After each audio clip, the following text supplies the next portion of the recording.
Doctor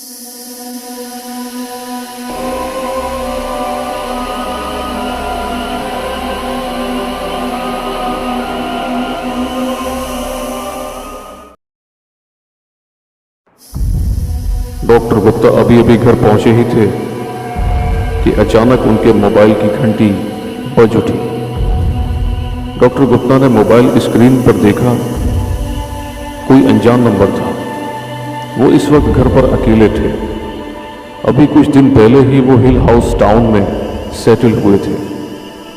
उनके आने से टाउन वालों को बहुत राहत मिल गई थी। पहाड़ी इलाका था, सर्दी अब बढ़ गई थी। डॉक्टर गुप्ता कॉल रिसीव नहीं करना चाहते थे, पर उन्होंने सोचा हो सकता है कोई बीमार पड़ गया हो। ना चाहते हुए भी डॉक्टर गुप्ता ने कॉल रिसीव की।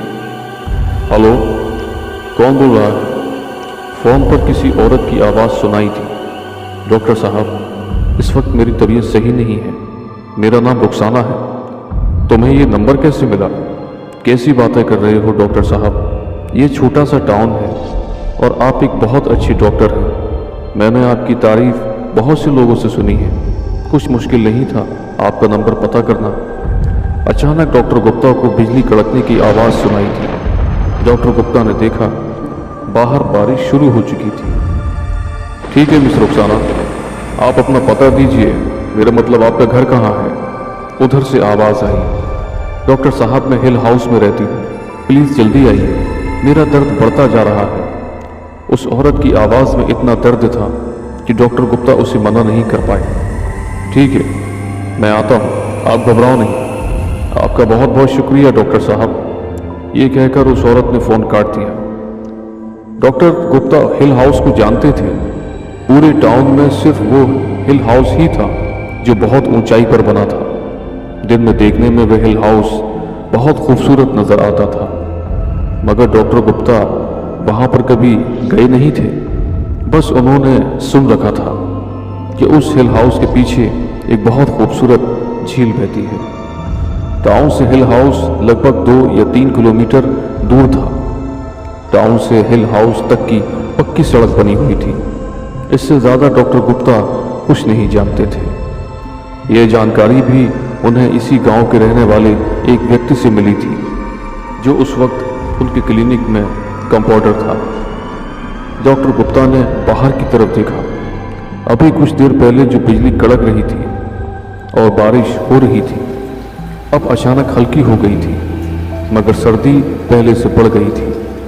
डॉक्टर गुप्ता ने अपना ऊनी कोट पहन लिया और हाथ में अपना बैग ले लिया, जिसमें वह कुछ मेडिसिन वगैरह रखते थे। फिर वो कार की तरफ चल दिए। थोड़ी ही देर के बाद उनकी कार सुनसान सड़क पर दौड़ने लगी। पहाड़ी के चारों ओर सन्नाटा फैला हुआ था। यह गांव था और गांव के लोग वैसे भी अक्सर जल्दी सो जाया करते हैं। डॉक्टर साहब को चोरों से डर नहीं लगता था, उन्हें बस डर था तो जंगली जानवरों का। लेकिन वह इस वक्त अपनी कार में महफूज थे। करीब 20 मिनट के बाद डॉक्टर गुप्ता की कार उस हिल हाउस के सामने खड़ी थी। डॉक्टर गुप्ता ने हिल हाउस को दिन में ही देखा था, वह भी बहुत दूर से। आज उन्हें पहली बार हिल हाउस को देखने का मौका मिला था, वो भी सामने से और बहुत करीब से। डॉक्टर गुप्ता ने देखा, अंदर और बाहर हिल हाउस में सब जगह लाइट जल रही थी। डॉक्टर गुप्ता ने इस बात को महसूस किया कि हिल हाउस दूर से देखने में जितना बड़ा नजर आता है, हकीकत में वो उससे भी बड़ा था। अचानक डॉक्टर गुप्ता की नज़र वहाँ पर खड़े एक व्यक्ति पर पड़ी, जो डॉक्टर गुप्ता को बहुत गौर से देख रहा था। डॉक्टर गुप्ता इससे पहले उस व्यक्ति से कुछ कहते, वो व्यक्ति डॉक्टर गुप्ता के पास खुद ही चलता हुआ आ गया। डॉक्टर साहब, मैं यहाँ का चौकीदार हूँ, मैं आप ही का इंतज़ार कर रहा था। डॉक्टर गुप्ता ने उस चौकीदार से कहा, मगर अभी कुछ देर पहले इस गेट पर तुम मुझे कहीं नहीं दिखाई दिए, तुम कहाँ थे? डॉक्टर गुप्ता की बात सुनकर वह चौकीदार थोड़ा सकपका गया। डॉक्टर साहब, अभी कुछ देर पहले यहाँ पर बारिश हो रही थी ना, वह सामने सर्वेंट हाउस है, मैं वहाँ पर रहता हूँ। डॉक्टर गुप्ता ने जब वहां पर देखा तो वाकई वहां एक बहुत बड़ा सर्वेंट हाउस बना हुआ था। वह भी अच्छा खासा बड़ा था। डॉक्टर गुप्ता ने उस चौकीदार से पूछा, क्या नाम है तुम्हारा? उस चौकीदार ने जवाब दिया, डॉक्टर साहब, मेरा नाम जमील है।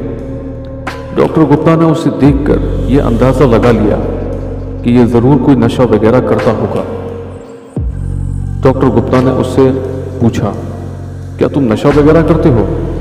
जी डॉक्टर साहब, कभी कभी कर लेते हैं। हम गरीब लोग हैं और ये पहाड़ी इलाका है। सर्दी से बचने के लिए एकमात्र नशा ही हमारा सहारा है। अब हमारे पास मोटे मोटे कंबल और रजाइयाँ तो हैं नहीं।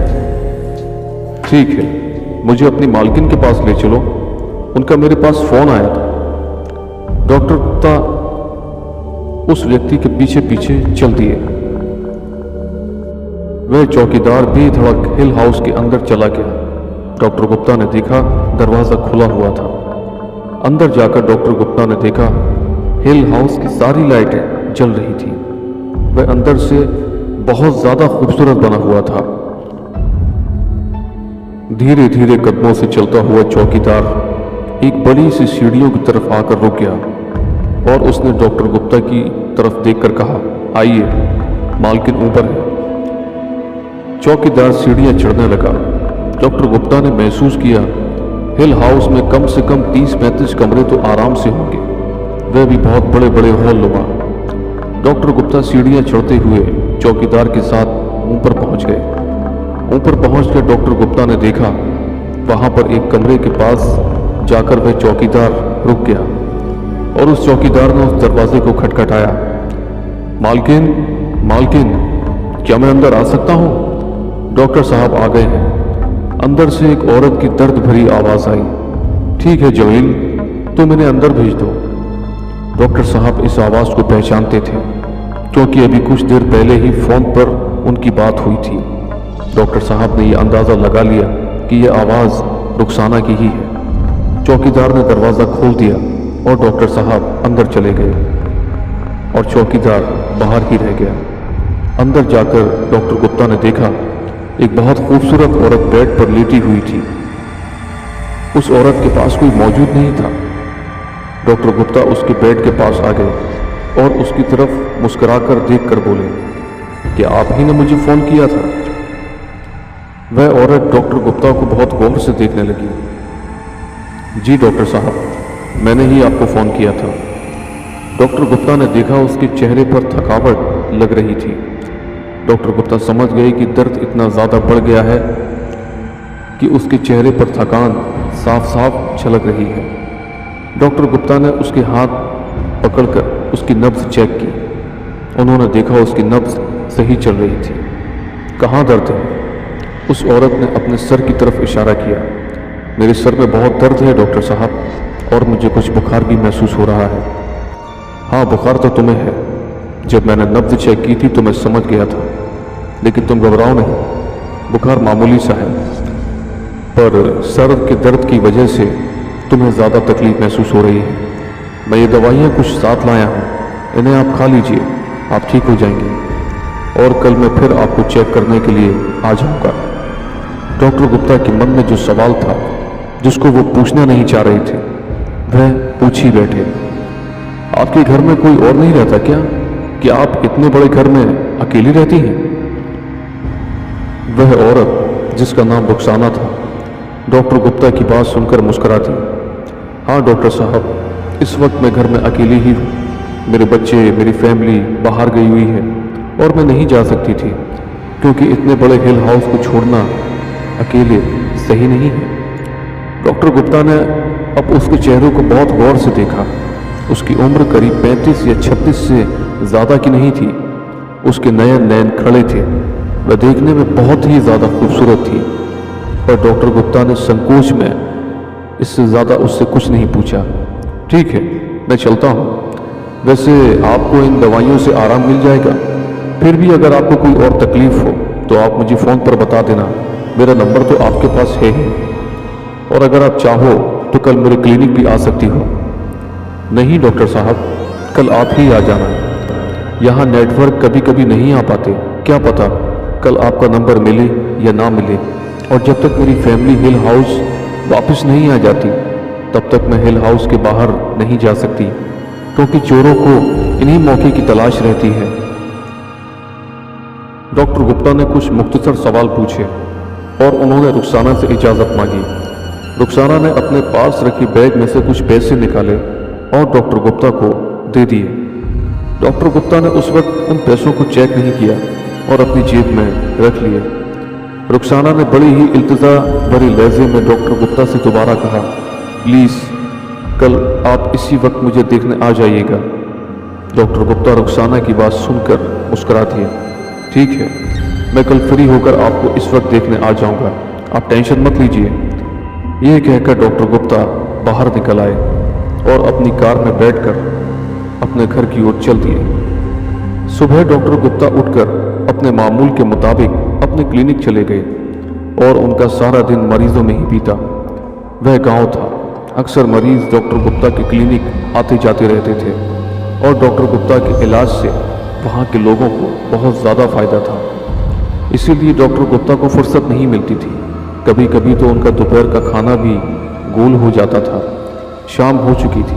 डॉक्टर गुप्ता अपने घर जाने की तैयारी करने लगे। अचानक उनका कंपाउंडर डॉक्टर गुप्ता के पास आ गया। डॉक्टर साहब, मुझे थोड़े पैसों की ज़रूरत है। डॉक्टर गुप्ता ने अपने कंपाउंडर की तरफ देखा। ठीक है। फिर उन्हें अचानक याद आया कि कल रुखसाना ने उन्हें उनकी फ़ीस दी थी। उस वक्त उन्होंने नहीं देखा था कि वो फ़ीस उसने कितनी दी थी। उन्होंने बस उन पैसों को अपनी जेब में रख लिया था। उन्होंने अपनी कोट की जेब से रुखसाना के दिए हुए पैसे निकाले। डॉक्टर गुप्ता ने सोचा, चलो देखते हैं कि रुखसाना ने कितने पैसे दिए थे। डॉक्टर गुप्ता ने जब उन पैसों को देखा तो वह सब 2-2 हज़ार के नोट थे, वह भी 20। डॉक्टर गुप्ता ये देखकर चौंक गए। वो 40,000 रुपये थे।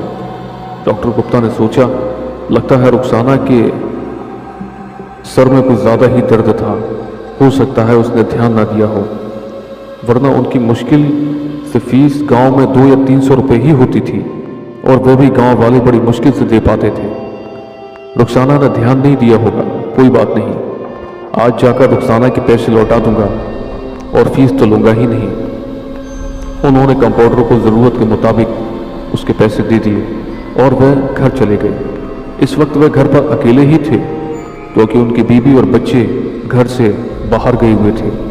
डॉक्टर गुप्ता ने घर पर खाना खाया और अपनी घड़ी चेक की। लगभग रात के 10 बज गए थे।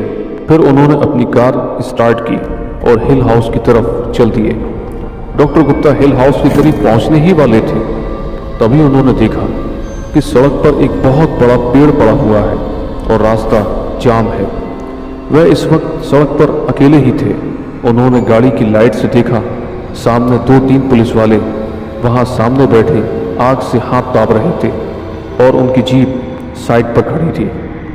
डॉक्टर गुप्ता से बाहर निकलकर उन पुलिस वालों के सामने चले गए। पुलिस वालों ने डॉक्टर गुप्ता को देखा। वह डॉक्टर गुप्ता को अच्छी तरह से पहचानते थे।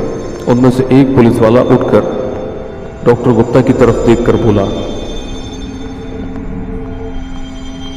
क्या बात है डॉक्टर साहब, इतनी रात गए, वह भी आप इस रास्ते पर? सब खैरियत तो है ना? हाँ, मुझे हिल हाउस जाना था। यह पेड़ यहाँ पर कब गिरा? डॉक्टर गुप्ता की बात सुनकर उन पुलिस वालों को जैसे सांप सूंघ गया और सब एक दूसरे को देखने लगे।